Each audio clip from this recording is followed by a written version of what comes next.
देख रहे हैं आप देश का पॉलिटिकल शो। समय 12 से 2 वरिष्ठ पत्रकारों का पैनल लगातार हमारे साथ बना हुआ है और अब बात कर लेते हैं अशोक गहलोत की, जो इस बार के चुनाव में अपनी सरकार को बचाने के लिए एड़ी चोटी का जोर लगाए हुए नजर आ रहे हैं।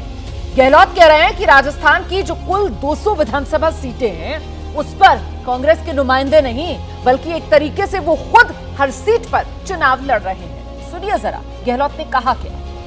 तो 100 से अधिक जगह से डिमांड आ गई, तो 25 से 50 के बीच में तो संभव नहीं जाना सब जगह। तो मैं तो सबसे अपील कर रहा हूँ कि 200 जगह मैं खुद चुनाव लड़ रहा हूँ।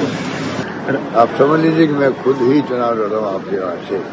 आप स्थानीय स्तर में देखिएगा कौन चुनाव लड़ रहा है। मेरा मानना है कि वह माहौल ऐसा बन गया है कि मेरे वक्त में जो स्कीम आई है, मेरे वक्त में जो कानून पास हुए, मेरे वक्त में जो गारंटी दी गई, 10 गारंटी पहले दी हमने महंगाई राशि शिविरों में, 7 गारंटी हम आगे के लिए दे रहे हैं, उसका बहुत बड़ा इम्पैक्ट है, बहुत बड़ा वेलकम हो रहा है। तो अब सवाल ये कि बैटल ग्राउंड राजस्थान सिर्फ गहलोत का इम्तिहान। ले आइए जल्दी से फ्लोर पर ये सवाल और इसी पर चर्चा करेंगे। दिव्यांग, क्या लग रहा है, ये चुनावी चैलेंज हेड ऑन ले रहे हैं अशोक गहलोत? चुनावी चैलेंज नहीं है। अशोक गहलोत अगर आप देखें करीब से तो हर चीज़ को हेड ऑन ले रहे हैं। यानी उन्होंने सचिन पायलट को हेड ऑन लिया, इसकी वजह से वहाँ गुजर उनसे ज़रूर नाराज़ हैं। और उन्होंने जो पार्टी का हाई कमांड है कांग्रेस का, उसको अशोक गहलोत ने हेड ऑन लिया।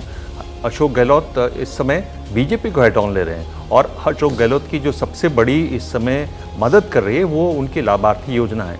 लगातार उनकी योजनाएं ऐसी रहीं, चाहे वो महिलाओं को लेकर हों, पिछड़ों को लेकर हों, दलितों को लेकर हों, गरीबों को लेकर हों, और जो लगातार वो जो वादे कर रहे हैं, चाहे वो गैस सिलेंडर की बात हो, चाहे वो कम पैसे में राशन देना हो, राशन में उनका चाय और चीनी भी शामिल हो, स्वास्थ्य योजना, बिल्कुल आप बिल्कुल सही कह रहे हैं, स्वास्थ्य योजना शामिल हैं, वहाँ इंश्योरेंस की योजना है। तो ये लगातार उनकी जो राजनीति है वो ये है कि आप लगातार ये वायदे करो और उनको पूरा करने की बात करो, पूरा करके दिखाओ।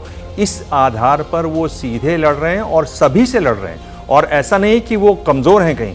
बीजेपी को कहीं लग रहा था कि ये बड़े आसानी से चुनाव जीत जाएंगे, लेकिन बीजेपी के नेता बताते हैं कि वहाँ पर लड़ाई है, वहाँ पर वो उनको चैलेंज फेस करना पड़ रहा है। महत्वपूर्ण बात आप कह रहे हैं और ये बहुत महत्वपूर्ण है। राजस्थान की अशोक गहलोत ने अपने मिजाज से, अपने तेवर से टाइट बना दी है।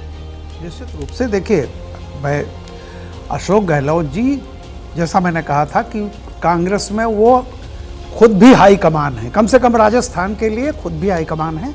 और जो बीच में 5 सालों में हुआ है, आप याद जानिए, उनको अध्यक्ष बनाने का रहा लेकिन वो नहीं बने, मुख्यमंत्री रहे, तो बहुत सारी फाइट। और सचिन पायलट के साथ उनका जो कुछ भी हुआ, लगा कि सरकार गिर जाएगी, मध्य प्रदेश में गिर गई, लेकिन राजस्थान में उन्होंने बचा लिया, नहीं गिरने दिया सरकार को।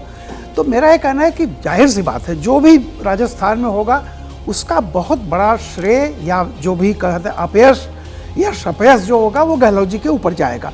लेकिन एक बात मैं और कहना चाहता हूँ, जब लोग कहते हैं कि ये 2024 के पहले का इमीडिएट चुनाव है, तो एक चीज़ और ध्यान रखिए, चाहे थोड़े ही चीज़ के लिए, लेकिन भारत जोड़ो यात्रा, जाति समीकरण, इंडिया अलायंस, जाति जनगणना और इंडिया अलायंस, ये तीनों मुद्दों पर भी इसकी भी परीक्षा हो रही है सब जगह पे।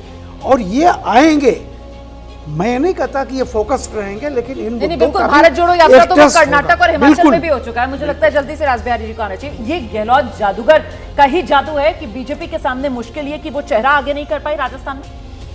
नहीं, बीजेपी की तो सोची समझी रणनीति थी कि किसी को आगे ना किया जाए। वसुंधरा राजे और सीपी जोशी और जो राजेंद्र सिंह राठौर, जो विपक्षी नेता, उनको बराबर का दर्जा दिया जाए और इसमें नीति पे चले भी। ठीक है।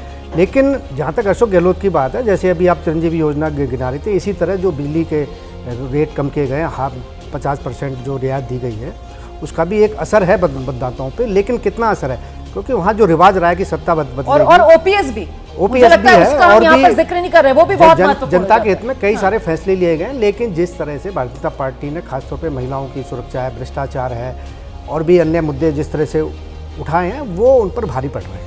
और अशोक गहलोत उसका मुकाबला जरूर करने की कोशिश कर रहे हैं, लेकिन जो रिवाज है वहाँ, क्योंकि लोग भी कांग्रेसी मान के चलते हैं, हर बार सत्ता बदल जाती है। तो ये भी एक वो कारण है कि माना जा रहा है कि कांग्रेस सत्ता से बाहर हो जाए। ये जो बात आप कह रहे हैं ना अभय जी, मतलब रिवाज ये रहा है कि साहब राज बदल जाता है हर 5 साल बाद, लेकिन इस बार जिस तरीके की कांटे की टक्कर जो खुद बीजेपी के लोग भी मान रहे हैं और कांग्रेस भी कह रही है कि साहब हम फाइट में आ गए हैं, इसका श्रेय सीधे सीधे अशोक गहलोत और उनकी इन योजनाओं को। देखिए, चुनाव फंसा हुआ है राजस्थान में, और वो इस वजह से फंसा हुआ है कि पिछले 1-1.5 साल में अशोक गहलोत ने जबरदस्त तरीके से लाभार्थी योजनाएं बनाई हैं, जो अपने सभी साथी रेखांकित कर रहे हैं। बिल्कुल सही बात है, मैं सहमत हूँ कि, लेकिन क्या वो चुनाव जीतेंगे भी? हाँ। ये इस बात से तय होगा कि उन्होंने 5 साल तक सुशासन, गवर्नेंस दिया है कि नहीं दिया है। लाभार्थी योजना एक अलग कैटेगरी है और गवर्नेंस एक अलग कैटेगरी है। गवर्नेंस में कानून और व्यवस्था आती है, सड़कें आती हैं, सफाई आती है, भ्रष्टाचार को कम करना आता है, थोड़ा रोजगार देना आता है। ये लोगों की रोजमर्रा की जिंदगी, और हर जगह चुनाव में यही चीज निर्णायक साबित होती है। जो लोग, ये 2022 के उत्तर प्रदेश के चुनाव ने दिखा दिया है कि भाजपा जो जीती है वो लाभार्थी योजनाओं से नहीं जीती। कुछ भाजपा ने अपनी रिपोर्ट में इस बात को स्वीकार किया है। 81 पेज की रिपोर्ट यूपी बीजेपी ने प्रधानमंत्री कार्यालय को बना के भेजी, उसमें कहा कि जो लाभार्थी थे उन्होंने हमारी तारीफ तो बहुत की, लेकिन वोट उतने नहीं दिए। खुद उन्होंने, भाजपा ने स्वीकार किया है। तो ये एक ऐसी स्थिति है, अशोक गहलोत की कड़ी परीक्षा वोट की कसौटी पर उनके सुशासन से होगी। लाभार्थी योजनाओं से वो लड़ाई में टिके हुए, ये बात सही है। ठीक है।